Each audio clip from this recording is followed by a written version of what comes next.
Meus caros, vamos estudar a palavra de Deus no segundo livro de Samuel, no capítulo 5, nos versículos 6 a 10, por favor. Segundo livro de Samuel, capítulo 5, versículos de 6 em diante, até o versículo 10.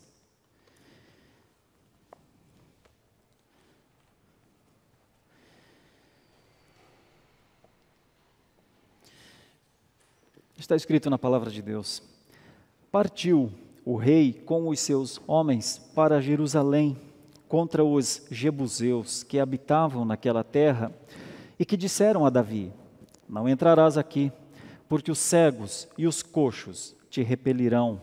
Como quem diz: Davi não entrará neste lugar. Porém, Davi tomou a fortaleza de Sião. Esta é a cidade de Davi. Davi, naquele dia, mandou dizer: Todo o que está disposto a ferir os jebuseus, suba pelo canal subterrâneo e fira os cegos e os coxos, a quem a alma de Davi aborrece.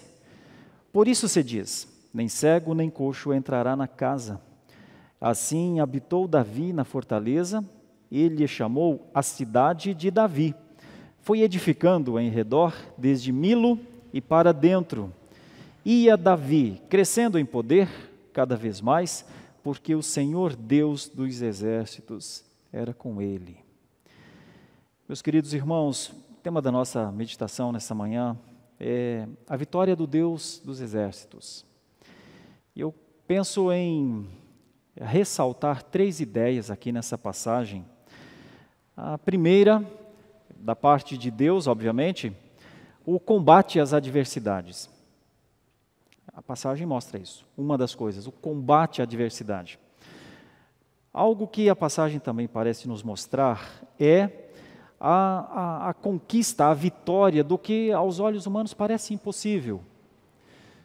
E a terceira ideia é: qual é a fonte desse tipo de vitória? Que poder é esse que faz o improvável se tornar um fato? Eu pretendo explicar esse texto, mas pretendo gastar algum tempo trazendo instruções à nossa vida, porque essa é uma narrativa histórica, então ela conta um momento da história do povo de Deus e tem uma mensagem para aquela época muito importante, mas também tem uma mensagem para nós, uma instrução para nós. Então nós vamos tentar entender isso. Qual é a aplicação possível para os nossos dias a partir da vitória do Deus dos exércitos, que combate as adversidades, que torna uma vitória improvável um fato mesmo, e que aponta uma fonte, nada é por acaso. Nós cristãos não acreditamos em sorte, nós cristãos não acreditamos em estratégias perfeitas. Então, o que Deus propõe com isso? O que Deus pode nos ensinar nesta manhã? A primeira coisa, olhando aqui para o texto, nós vemos no versículo 6: Partiu o rei com os seus homens para Jerusalém contra os jebuseus que habitavam naquela terra e que disseram a Davi, em resumo: Você não entrará em Jerusalém. É um pouco estranho, eu preciso dar um contexto histórico aqui, porque como assim, né? Jerusalém, o que havia em Jerusalém antes? A verdade é que, lá nos tempos mais remotos, quando Josué e todo o povo entrou em Canaã, as tribos foram vencendo suas guerras e foram dominando toda a área. E Jerusalém parece que não foi conquistada. Como que nós sabemos disso? Lá no livro de Josué está escrito, olha, e a tribo de Judá conquistou toda uma região, e em um determinado momento está escrito que Jerusalém não foi conquistada, ou pelo menos não plenamente. Um povo permaneceu lá, chamavam-se os jebuseus. Tanto é que a cidade de Jerusalém, antes de ser Jerusalém, é chamada de Jebus, de onde vem o nome Jebuseus.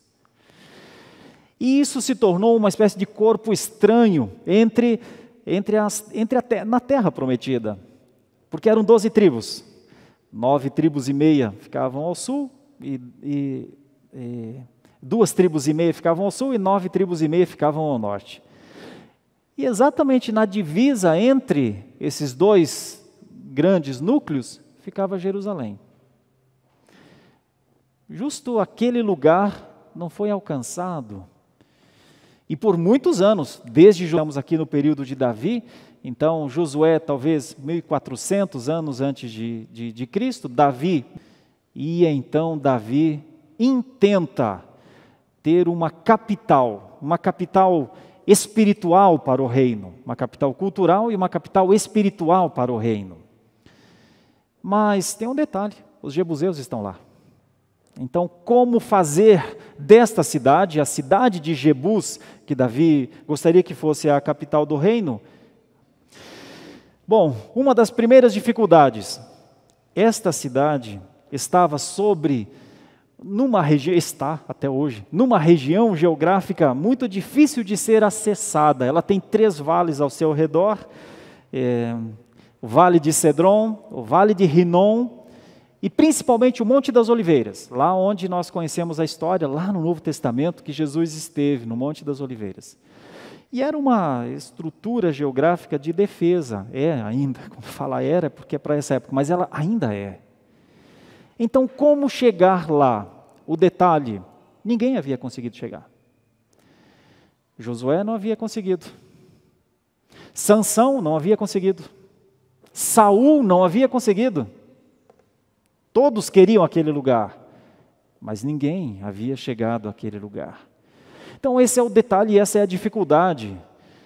Se haveria uma vitória, quem daria essa vitória ao povo de Deus, nesse caso a Davi, né? Como chegar a este lugar? Davi fora escolhido como o rei de Israel por conta de uma consciência comum entre as tribos. Ele era um deles, um de todos, né? Ele havia conseguido vários sucessos militares. Quando as tribos vêm para escolher Davi rei, eles dizem: olha, um dos motivos é que você é um dos nossos. O outro motivo é que você saía às batalhas quando Saul era o rei e você vencia. E o terceiro motivo foi Deus que chamou você. Foi Deus que chamou você. Quando o profeta foi à casa do teu pai, Jessé, foi Deus que chamou você. Então, parece haver uma confiança que este rei pode fazer coisas improváveis, coisas difíceis, até talvez conquistar Jebus. Olhando aqui para o texto, parece que no comecinho, então aqui no versículo 6, foi isso que Davi entendeu. Partiu o rei com os seus homens para Jerusalém contra os jebuseus que habitavam naquela terra e que eram muito arrogantes. A arrogância dos jebuseus é interessante. É uma frase até difícil de interpretar hoje, né? Porque ela foi escrita há muito tempo. Estudiosos até dizem que essa frase está um pouco deteriorada. É difícil fazer a exegese do texto. Mas o resumo é mais ou menos este que eu vou parafrasear aqui. Os jebuseus disseram: olha, se a gente colocar cegos, eles vencem você, Davi. Se a gente colocar quem não consegue andar, eles vencem você. Eles estavam menosprezando a Davi. Ninguém seria insano de fazer isso. Davi era um homem de guerra, Davi era um vencedor. Então eles não estavam menosprezando Davi. Eles estavam, na verdade, autoconfiantes na fortaleza que era Jebus. A fortaleza era suficiente por si só. Havia resistido a cercos inúmeros. Como depois também resistiu a cercos terríveis. Um deles, o de Senaqueribe, história conhecida. Então, a adversidade para Davi alcançar essa cidade se configurava, entre outras coisas, na natureza, na geografia. A defesa era alta. A guarnição era segura, que dava o direito aos moradores daquela cidade de insultar. Estes moradores dessa cidade são filhos de amorreus e heteus. Eles sempre souberam que o povo de Deus caminhava e prosperava Mas eles estavam tão seguros do lugar em que eles estavam, que eles ousaram falar. Até quem não tem força vence o povo de Deus, porque nós estamos em um lugar. Parece, mudando que pode ser mudado, a frase do construtor do Titanic, né? Nem Deus afunda esse navio. Como são as adversidades, então, para o povo de Deus, né? Veja o nível dessa adversidade aqui. Pois bem, mas nós temos a continuidade do texto. O 7 é uma passagem brusca. No primeiro momento mostra Davi indo para Jerusalém para enfrentar os jebuseus, o insulto que ele recebe. E o versículo 7 já diz, porém, Davi tomou a fortaleza. Mas que estranho e que rápido. O fato é que aqui está extremamente conciso, né? Mas essa passagem é explicada também em outros lugares. Uma das coisas que não está aqui nessa passagem, mas está no livro de Crônicas, é que Davi fez uma espécie de concurso, vamos dizer assim, dentre o seu exército, e disse assim, quem vencer os jebuseus, quem conseguir enfrentar, quem achar uma estratégia para enfrentar os jebuseus, quem vencer os jebuseus, será colocado como chefe da guarda. Será colocado como o líder dos exércitos. Ele havia sido esse líder para Saul. Abner havia sido esse líder também para Isbosete, o rei do norte. Que a história mostra que tudo confluiu para que Davi se tornasse o rei. Depois das derrotas e das mortes, das traições inclusive, os reis do norte caíram. E então Davi diz, quem vai fazer isso? Um homem se levanta, Joabe, que não era assim tão querido de Davi, mas Joabe se levanta e, com uma estratégia incrível, enquanto todos os exércitos ou as defesas de Jebus estavam a postos nos lugares estratégicos para impedir, para repelir qualquer ameaça, parece que Joabe entra pelo aqueduto, um fluxo de água, de onde Jerusalém tomava a água, uma fonte chamada Fonte de Gion. Isso está no texto, de certa forma, no versículo 8, está escrito assim, Davi naquele dia mandou dizer, todo o que está disposto a ferir os jebuseus, suba pelo canal subterrâneo e fira os cegos e os coxos, a quem a alma de Davi aborrece. Por isso se diz, nem cego nem coxo entrará na casa. Inclusive, depois, mais tarde, o povo de Deus tomou de uma maneira equivocada essa ideia, nem cegos e coxos entram na casa, de uma maneira não muito boa, diga-se de passagem, e eles começaram a proibir cegos e coxos a entrarem no templo em Jerusalém, porque eles diziam, usaram essa passagem de maneira equivocada para dizer, cego e coxo não pode entrar no templo. É interessante que o Senhor Jesus reverte esse quadro quando, contando a parábola das bodas, falando sobre os chamados, e ninguém vem, e então ele manda dizer aos seus serviçais, né, vão aos becos e tragam os cegos e os coxos para a minha ceia.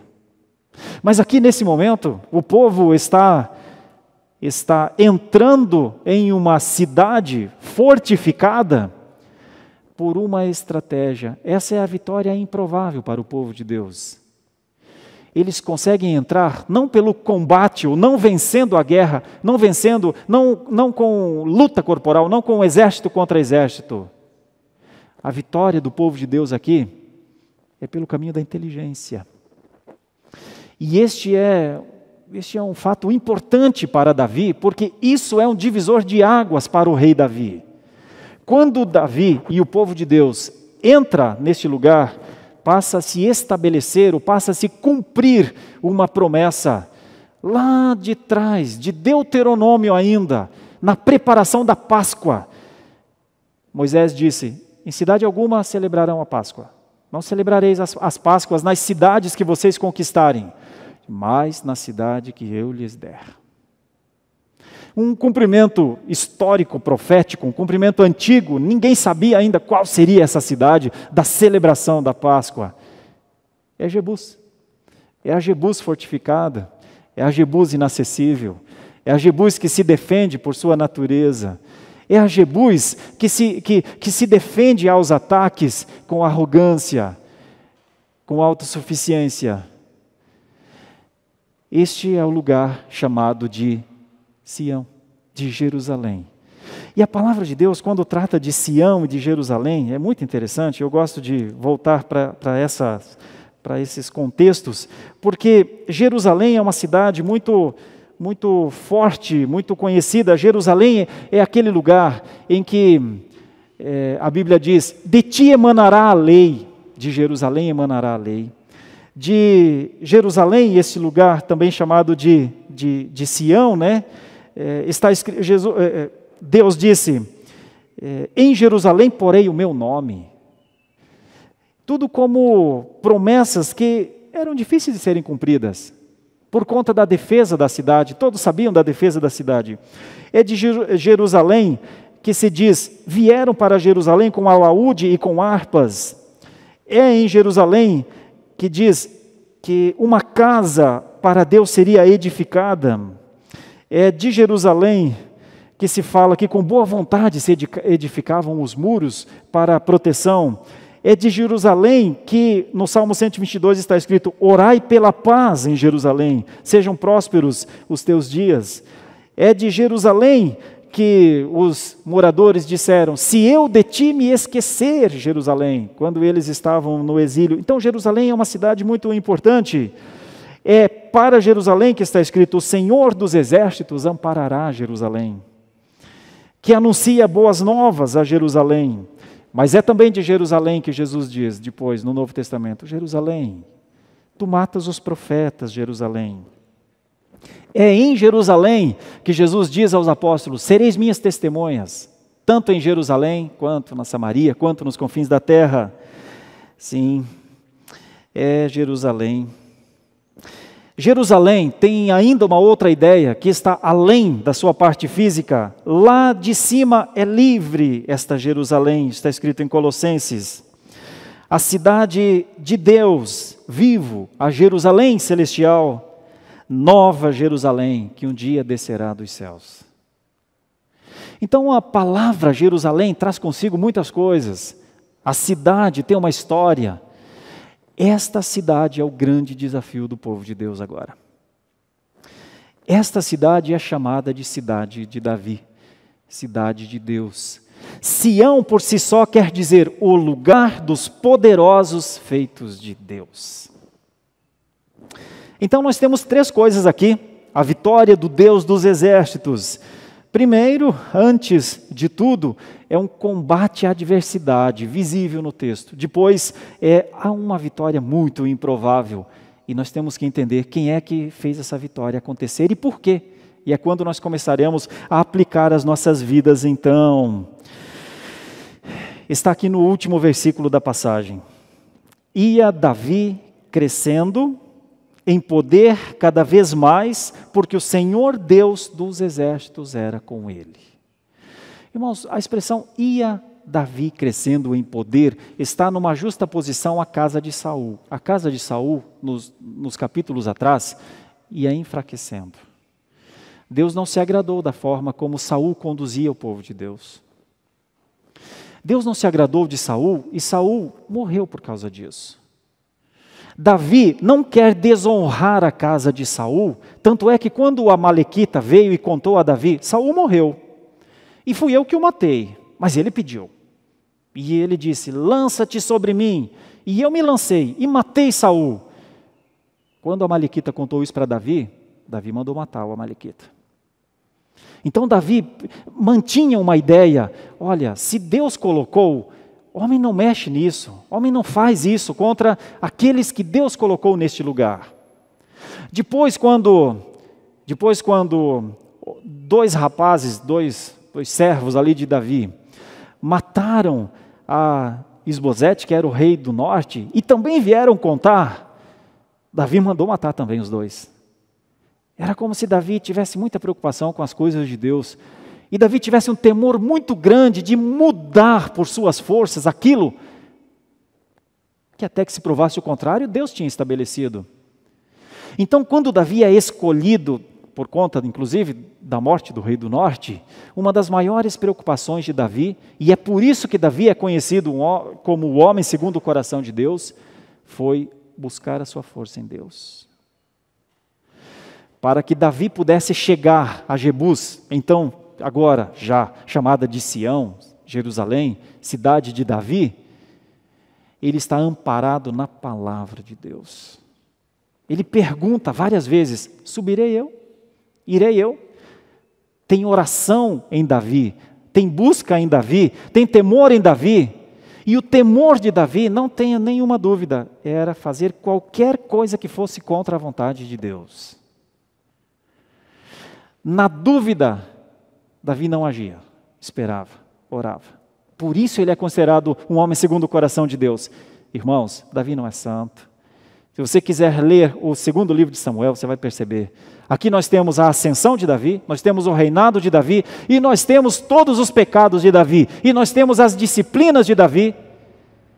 Mas lá ao final, ainda enquanto vivo, além de se arrepender dos seus pecados, como nós já vimos aqui no Salmo 51, no Salmo 32, nós vemos um homem. Davi não é anjo, e Davi não é perfeito. Davi é ser humano. O que fazia Davi ter o poder que teve? Esse poder não vinha dele. Esse poder realmente, a fonte desse poder era o Senhor. E o texto diz isso: crescendo em poder, enquanto a casa de Saul desfalecia, crescia em poder, porque o Senhor dos exércitos é com ele. Bom, nós vamos parar aqui, claro, nesse texto, mas o contexto mostra que depois que Davi se estabeleceu em Jerusalém, outros inimigos se levantaram.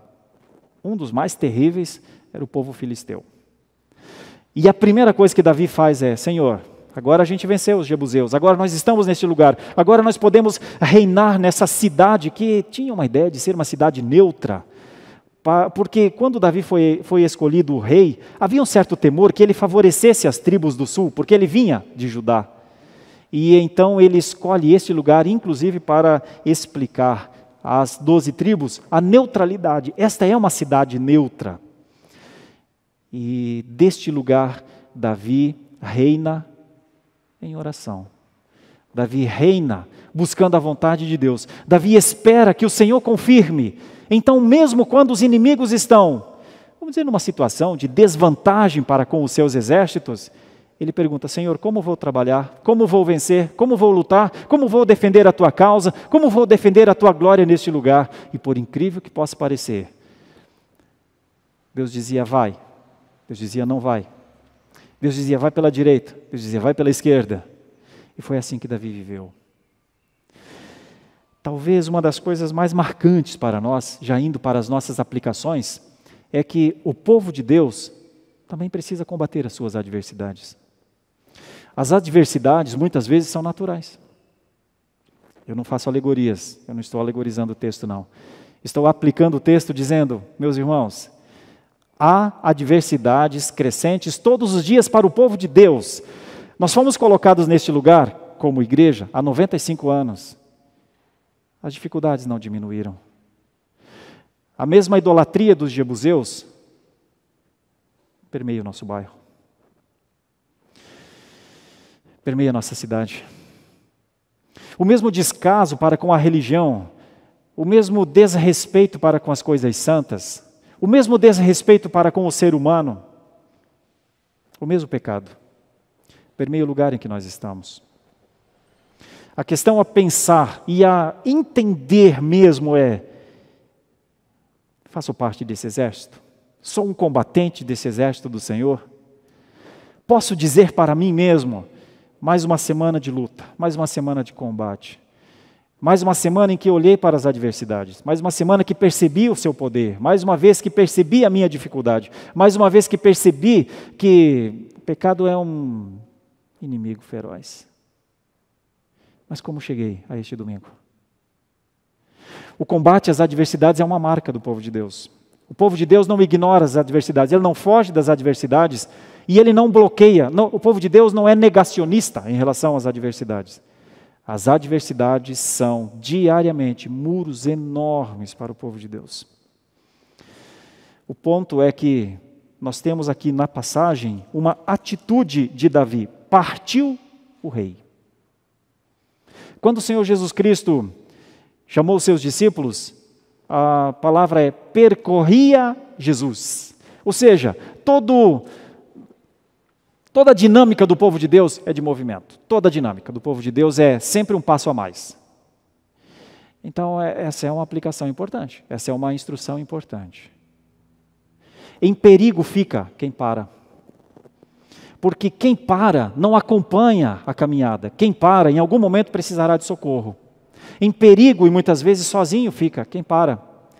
Quando nós paramos de olhar para as adversidades como motivos para glorificar a Deus, nós passamos a temer as adversidades. Que eu diga Pedro, não é? Quando Jesus disse, é claro, se é isso que você quer, desce do barco e vem. Ele foi. Foi até onde o seu limite permitiu. Seu limite era o medo. É o que o texto diz lá, ficou com medo. Então o combate às adversidades é uma necessidade que o cristão precisa ter. Ele precisa ser um combatente, porque em qualquer exército, quando um combatente deixa de combater, outras pessoas terão de protegê-lo. Onde ele ficará? Na caserna? Onde ele ficará? No refeitório? Onde o combatente que foi para combater fica quando ele não estiver em combate? Então esse é um ponto fundamental. Uma igreja como a nossa, igrejas como as nossas, precisam ter a coragem de partir, de caminhar para dentro do bairro, para a cidade em que elas estão, olhando para o lado, vendo que tem um irmão do lado, que tem uma irmã do lado, mas elas sabem o que estão fazendo, olhando para os filhos. Tem combate maior do que educar nossos filhos no caminho do Senhor, diante das tentativas terríveis de disseminar heresias na cabeça dos nossos filhos? Então pensemos nisso. O combate às adversidades é uma meta do cristão. Fugir não nos faz vitoriosos. A segunda ideia é que, quando nós olhamos para essas adversidades, nós mesmos pensamos, acho que não vai mudar. Acho que não vamos conseguir fazer evangelização nesse bairro. Acho que não vamos conseguir fazer discipulado nesse bairro. Se as pessoas entrarem, mesmo sem nós buscarmos, talvez não conseguiremos nem cuidar das pessoas que entram por essas portas. Se formos muito realistas, talvez tenhamos de pensar isso. Talvez tenhamos de fazer uma análise pessoal da probabilidade ou da impossibilidade aos nossos olhos de cumprirmos o fazer discípulos de todas as nações, ensinando-os a guardar todas as coisas que vos tenho ordenado, batizando-os em nome do Pai, do Filho e do Espírito Santo. Se formos muito realistas, talvez tenhamos de pensar sobre isso. Se quisermos ser, claro, realistas a esse ponto. Então, como Davi, ele olhou para aquela cidade e ele viu as adversidades, mas foi um ato de inteligência, ou que nós entendemos como um ato da graça, da soberania de Deus, do discernimento da situação, que fez este exército entrar na cidade e tornar a Jebuseus, do Jebus, idólatra até o limite máximo, na cidade do povo de Deus, na cidade de Deus, onde Deus colocou o seu trono e disse para Davi, a tua posteridade está firmada. Talvez nós precisemos, diante de tantas adversidades também, dizer, Senhor, qual é a estratégia, Senhor? Como eu vou lidar agora, Senhor, com isso, Senhor? É pela direita? É pela esquerda? É apressando o passo? É diminuindo o passo? Senhor, como eu vou exercer sabedoria dentro da minha casa? O que é sabedoria? Sabedoria é a condição que se tem de discernir entre o tempo e o jeito de fazer as coisas.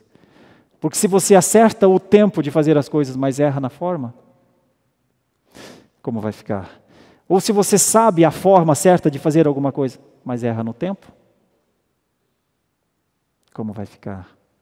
Qual é a sabedoria para o povo de Deus, combatente povo de Deus, caminhar na vitória que Deus tem para ele? Bom, Davi nos ensina.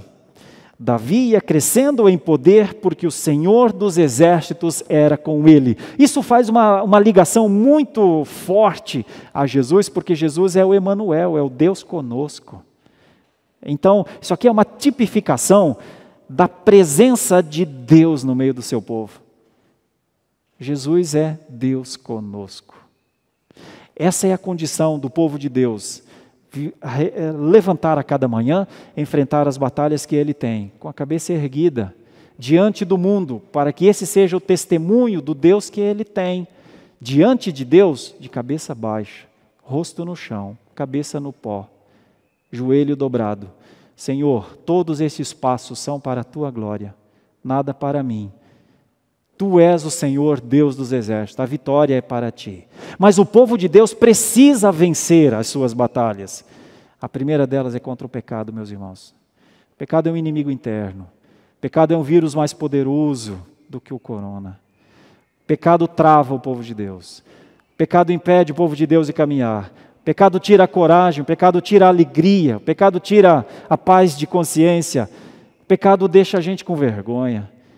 Pecado nos isola, pecado tira os nossos caminhos, é como se o nosso Waze apagasse. Nós temos de chegar num lugar, mas apagou.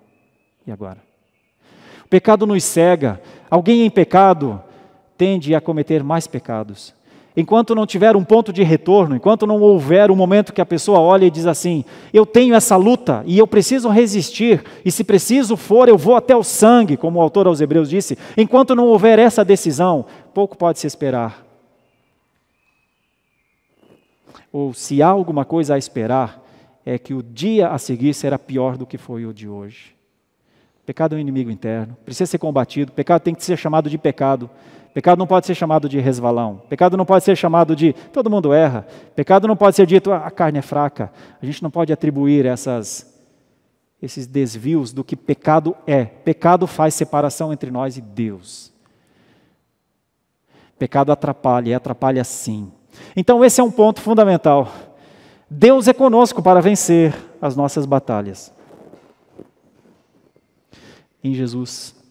Jesus é aquele que conosco nos leva para essa vitória. Então eu quero concluir essa meditação dizendo isso, meus irmãos.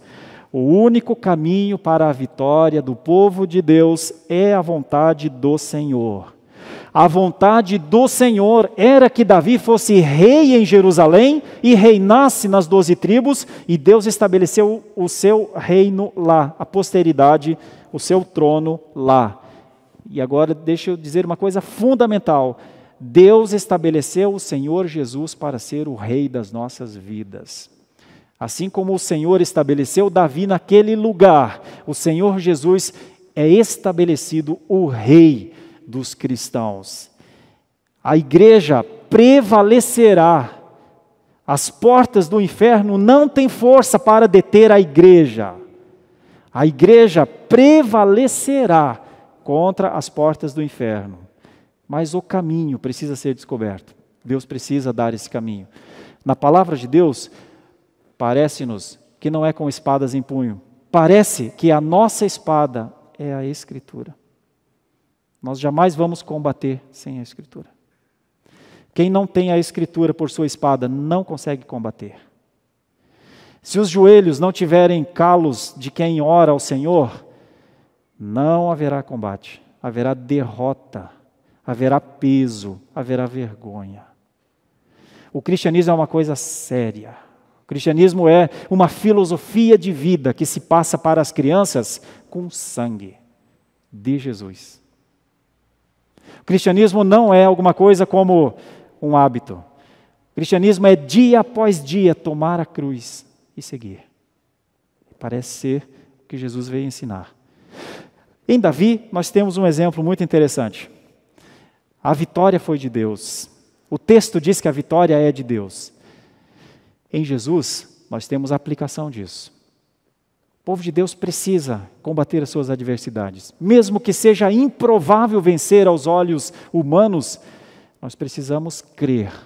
A vitória é de Deus porque a espada é dele. As estratégias são deles e a glória é dele. Então nós não vencemos as nossas batalhas para orgulho. Nós vencemos as nossas batalhas para culto. Nós cultuamos a Deus. Minha oração, minha esperança é que nós vençamos nossas batalhas. A nossa batalha particular aqui chama-se pecado, meus irmãos. De todos nós. As nossas batalhas externas são nossas responsabilidades, são nossos votos assumidos. Um dia fomos batizados, um dia fizemos nossa profissão de fé, um dia dizemos a pessoas com público, eu vou andar nesse caminho. Um dia nós pedimos oração para pessoas e nós não podemos parar. A cada pessoa nova que entrar por essas portas, precisa ter 1, 2, 3 pessoas dispostas a discipular. Se não houver, estamos perdendo a batalha. Estamos dizendo para o inimigo das nossas almas, para o inimigo da igreja, o que gostamos mesmo é de ver nossos bancos vazios. Estamos dizendo, continue a operar, continue a me bloquear, continue a impedir a ação da glória de Deus. Nós não dizemos isso com palavras, queridos, nós dizemos isso com atos. E o mais triste ainda é quando os anos passam, e quando se torna 10 anos, e quando se torna 20 anos, e quando se tornam 30 anos, 40 anos, 50 anos. E eu não tenho nenhum discípulo. E eu não evangelizei, e eu não testemunhei. Aí nós passamos a ter um outro inimigo, a consciência. Não tenhamos mais este inimigo.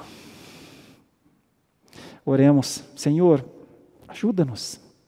Ajuda-nos. Nós somos uma igreja neste lugar para alcançar perdidos, para que o evangelho chegue nas casas, para que pessoas saiam dos vícios, das drogas, saiam dos adultérios. Nós somos uma luz nesse lugar que precisa iluminar essa cidade. E meus irmãos, o primeiro passo é entender a palavra e depois é arregaçar as mangas.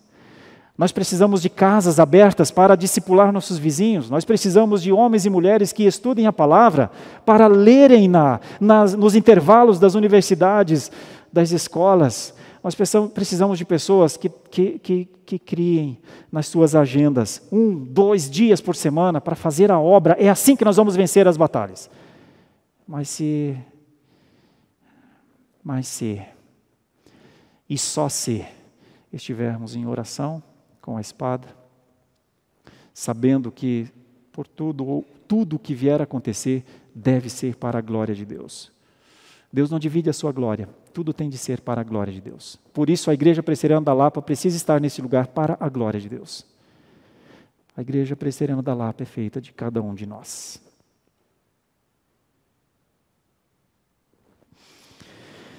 Senhor Deus, olhando para uma passagem como esta de Davi, para uma atitude, para uma dependência e para um ato de glória, encontramos um caminho para pensar nas nossas vidas.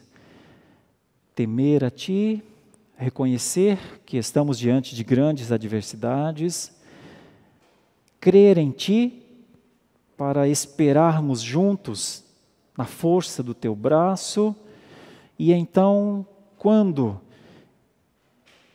o Senhor nos der a graça de evangelizar, discipular, cuidar, receber, batizar, professar a fé, então tudo isso seja para a Tua honra e glória, porque Tu é quem dá a vitória, Senhor. Tu és aquele que nós temos de honrar, e nós não podemos nos afastar 1 milímetro da honra devida ao Teu nome. Nada pode ficar entre nós e a Tua glória excelsa.